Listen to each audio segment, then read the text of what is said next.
Wow, it's far more intimidating up here than it is down there in the stands with everybody else. But good morning. Is that too loud? Sorry. As many of you know, this year has been quite beyond the realm of normality.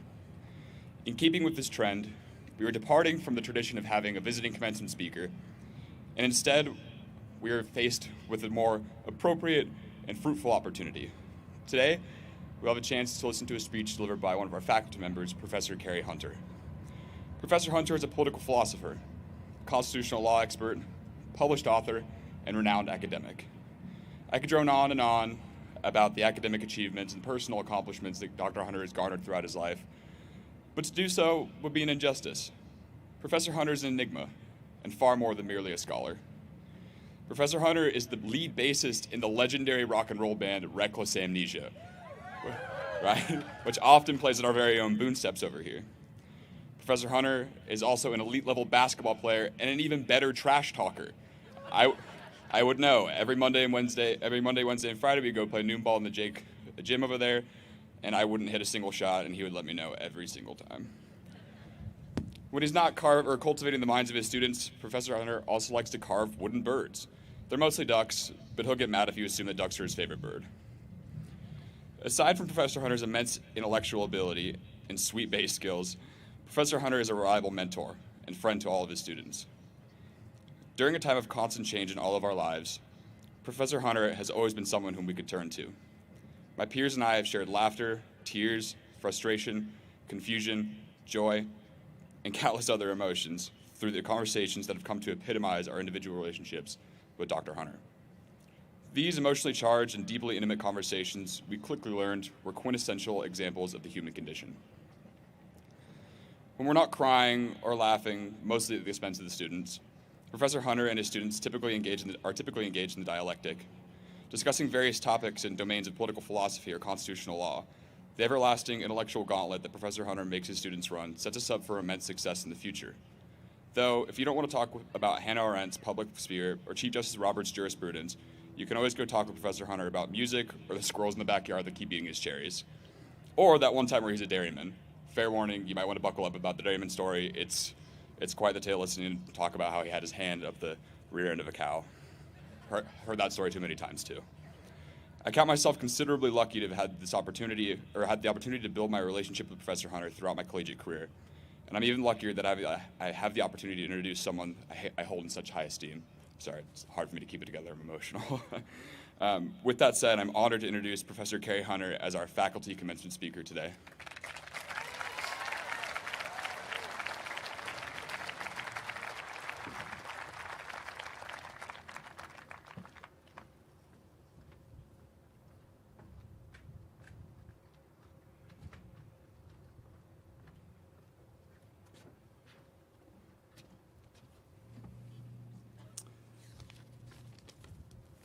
Thank you. Good morning, or as Lindo reminds us, afternoon, evening, or middle of the night. And a shout out to those Yotes who are representing us at the National Softball Tournament. Maybe you're watching, maybe you're playing right now.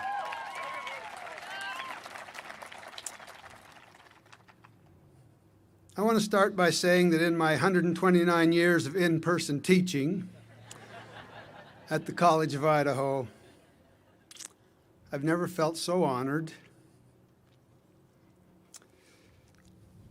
nor so humbled. Being chosen by you to speak at your graduation, even if COVID-19 isolation madness drove you to it, is deeply moving. I'm also feeling quite intimidated. It's one thing to say the crazy things I do in the classroom, quite another with your parents listening. There'll be no cow stories today. And as you can tell, I'm feeling rather emotional. You see, I've grown fond of you. And after today, you'll be moving on. Some of you I will never see again. Yes, new students will come in your place. Some already have. But that doesn't make it less painful. You would think that after 129 years, I would have grown used to this by now. But in truth, I'm just getting softer. And I know that I'm really going to miss you. But how did we get here in the first place? It's New Year's Eve, 1999. Rumors of a Y2K computer bug have struck fear in the hearts of many. Computer programs are allegedly not designed to make the switch to the new century. The fear is that we might suddenly be thrown back to the year 1900, threatening to undo banking, insurance, utilities, and government systems, leading to widespread loss and chaos. People have stocked up on generators, fuel, food, water, and yes, toilet paper. There's tension as we watch the countdown on Times Square. Then it happens. Nothing. The new century begins and nothing changes. Well, we did get Facebook and Twitter, and we got you. Yeah, I know, Cameron, some of you were born earlier, but I'm not about to let your premature stage entrance ruin a good story. 100 years prior to your debut, Friedrich Nietzsche died, shortly after his own turn-of-the-century advent. That's the first time apparently Kaya's got some bet she's running on how many times I'm going to mention Nietzsche, so keep track of it, Kaya. Nietzsche was only 55, driven to madness by a much greater threat than the Y2K bug or COVID-19 isolation. The threat? Modern society's overweening faith in the materialist thinking of Thomas Hobbes. You see, centuries earlier, Hobbes had optimistically characterized humans as easy to manipulate reactive blobs of protoplasm. Hobbes reduces human behavior to pure reaction, to that of B.F. Skinner's pigeons. He believed that through the right sort of conditioning, we could be socially engineered to become the sort of people that we should be. You know, train up a child in the way he should go, and when he's old, he will not depart from it, that sort of thing. Nietzsche was not so optimistic. What sort of people should we be? And who is going to do the engineering?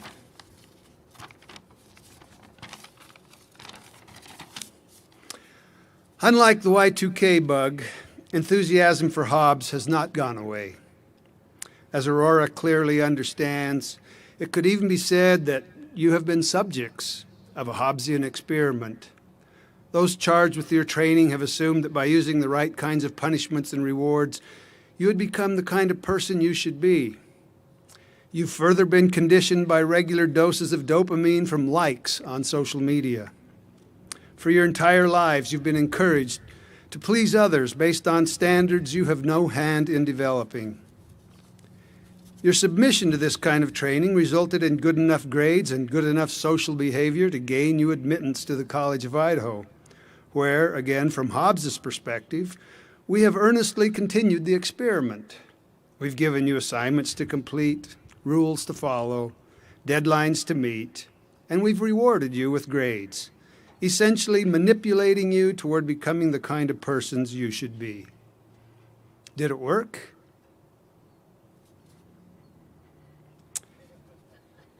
In other words, let's be clear about what's really going on here today. You know that deep angst you're feeling right now, that uneasiness that has been settling in the last few months, that feeling some of you tried to drown as recently as last night by getting plastered. That apprehension that is, at this very moment, clouding today's celebration. That angst comes from the intuition that after all these many years of learning how not to soil your knickers, of learning how to stand in line and follow instructions, of learning how to get good grades, you are finally graduating from the Hobbesian School of Obedience Training. And it is terrifying. Deep down you are wondering, who do I obey now? Witnessing the trial of Nazi Holocaust enabler Adolf Eichmann, Hannah Arendt came to a deeply disturbing conclusion. Eichmann was no monster. Rather, he was the soulless product of the Hobbesian experiment. He had learned all too well not to question his superiors. He obeyed. He did his best to implement his leader's ideal of what sort of a world we should live in. Perhaps you're thinking to yourself, I too am a good little obedient person. Witness my graduation. What is keeping me from becoming the next Adolf Eichmann? This is your dilemma, and it's no small thing. And here you are looking to me for answers. In other words, you're looking to me to save your souls.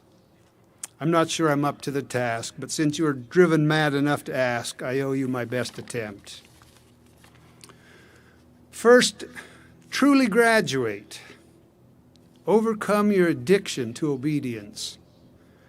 Wherever you go, whatever you end up doing, you will find yourself pressured to adhere to standards of excellence or best practices devised by someone other than yourself. Sadly, given the way that bureaucratic minds work, the standards demanded will be relatively uninspiring, focused more on security and survival than true excellence. I once knew a professor, and I'm being honest, who was adamant that the college create a detailed sexual harassment policy in order for him to know precisely what he could and could not get away with. Thankfully, he's no longer with us.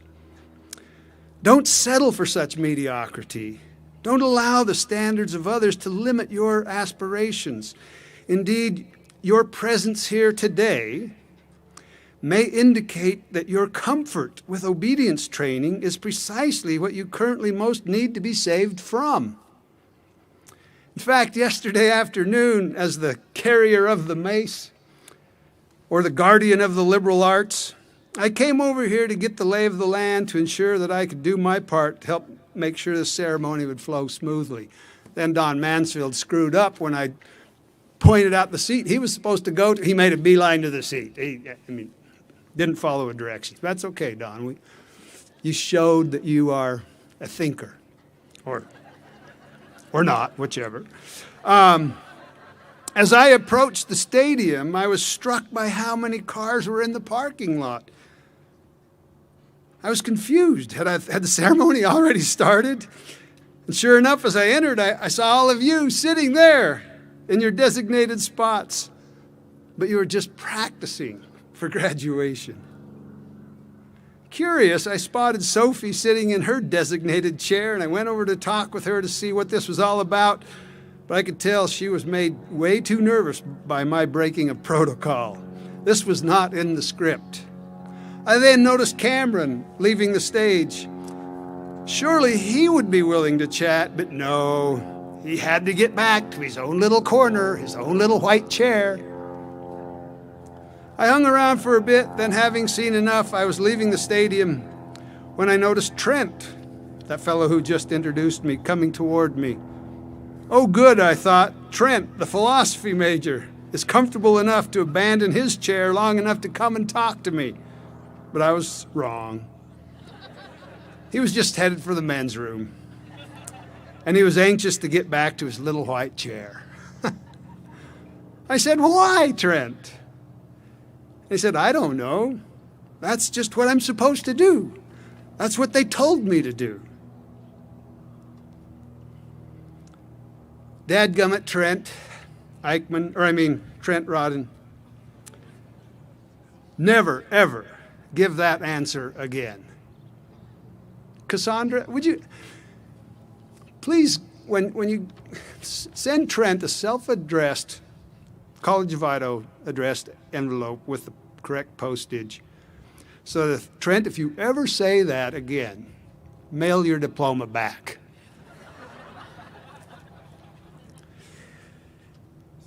As you graduate, you now have the task of writing your own rule book. Hopefully you have gained the self-awareness, critical thinking, courage, and grit to rise to that challenge. Never allow yourself to be mindlessly manipulated into joining any self-righteous cause, be it on the left or the right. Self-righteous causes make us narrow. They make us stupid. Second, simply refuse to think of yourself as the product of someone else's obedience training, as being capable only of reacting. In essence, Hobbes would turn us all into helpless victims. Even Derek Chauvin, the former police officer recently found guilty of murdering George Floyd. Hobbes turns racists, sexists, and homophobes into reactionary casualties of bad training. Moreover, Hobbes would have you believe that your graduation is due entirely to having been properly manipulated. There's no place for personal virtue in Hobbes's worldview. He might be correct. Maybe there is no such thing as individual autonomy. Maybe you are a soulless product of 21 years of social engineering. You certainly gave me that impression yesterday. But I refuse to think of you in that way. And since you cannot really be certain that Hobbes is correct, I suggest you save your souls by acting as if you have one, by acting as if Hobbes is wrong.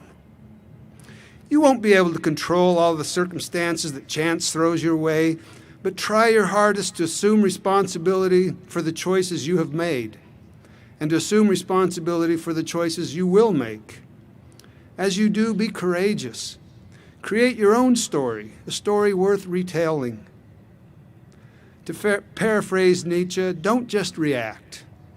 Your fundamental challenge is to determine whether you will be a passive object of fate and the plaything of others, or will you awaken your full will to power and determine to control your own destiny. Finally, do all that you can to minimize prostituting yourselves for money. We all need it, money that is, but refuse to allow money to be what motivates you. As you graduate, don't allow money to replace grades. Choose instead to measure your life in meaning, a more precious and perhaps harder to come by M word. You will know when you find it because you won't feel much need to prove to others that you have it. This will not be easy. Many will imply that your worth is determined by the amount of money that you make. You will constantly be tempted to compare your income with that of others, with some aspirant peer group. Don't listen to such aspirations. You can do much to ensure the salvation of your soul by refusing to strive toward becoming a higher-end prostitute. That's it. I'm out of time, but I'm also out of wisdom. So again, thank you. Thank you for choosing to come to the College of Idaho and sharing a brief portion of your life story with us. And please, as you head out into the world, shrugging off Hobbes and taking charge of your personal destiny, do many wonderful things that you decide, that you choose, that you pick. Create a meaningful life worth loving. And dadgummit, keep in touch.